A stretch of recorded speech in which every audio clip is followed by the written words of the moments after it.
கர்த்தாவே, உம்மை நன்றாய் அறிந்திருக்கிறேன். நீரும் எனக்கு அநேக அற்புதம் செய்திருக்கிறேன். ஆனாலும் கைவிடப்பட்டவளை போல் உணர்கிறேனே என்று அங்கலாய்க்கும் ஆத்துமாவே, இன்று கர்த்தர் உங்களுக்கு சொல்லுவது சங்கீதம் 9:10. கர்த்தாவே, உம்மை தேடுகிறவர்களை நீர் கைவிடுகிறதில்லை. ஆதலால் உமது நாமத்தை அறிந்தவர்கள் உம்மை நம்பியிருப்பார்கள். யூதாஸ்காரியோத்தும் சவுலும் கூட தேவனை அறிந்திருந்தார்கள், ஆனாலும் கைவிடப்பட்டார்கள். அப்படியானால் இந்த வசனம் என்ன சொல்ல வருகிறது? யூதாஸ்காரியோத்தும் சவுலும் தேவனை நன்றாக அறிந்திருந்தார்கள், ஏன் நன்றாக எக்ஸ்பீரியன்ஸ் கூட பண்ணியிருந்தார்கள். ஆனால் இந்த வசனம் தெளிவாக சொல்கிறது, உம்மை தேடுகிறவர்களை நீர் கைவிடுவதில்லை.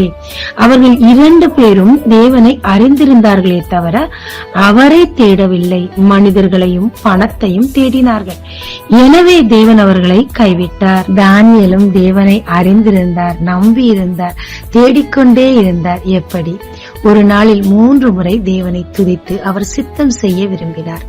எனவே எந்த அளவு ரிஸ்க் எடுத்தார் என்றால் தன்னுடைய ஜீவனையே பணயமாக வைத்தார்.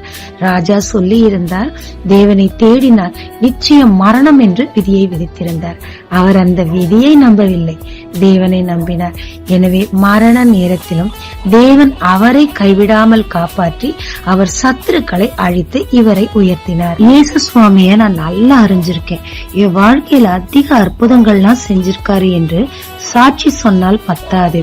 எந்த அளவு நாம் தேவனை நம்ப வேண்டும் என்றால், சூழ்நிலைகள் மாறாட்டம் அதிகமாயிருக்கும் வேளையில் கூட உலகத்திற்கு காம்ப்ரமைஸ் ஆகாதபடி அவரை நாம் நம்பி இருக்க வேண்டும்.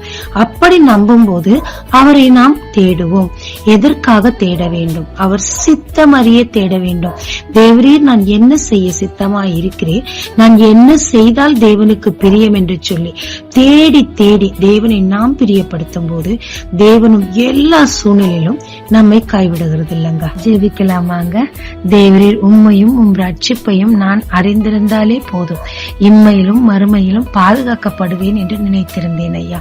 அப்படி அல்ல, உம்மை தேட வேண்டும், உம் சித்தம் செய்ய வேண்டும் என்று எனக்கு சொல்லிக் கொடுத்ததற்காக நன்றி அப்பா.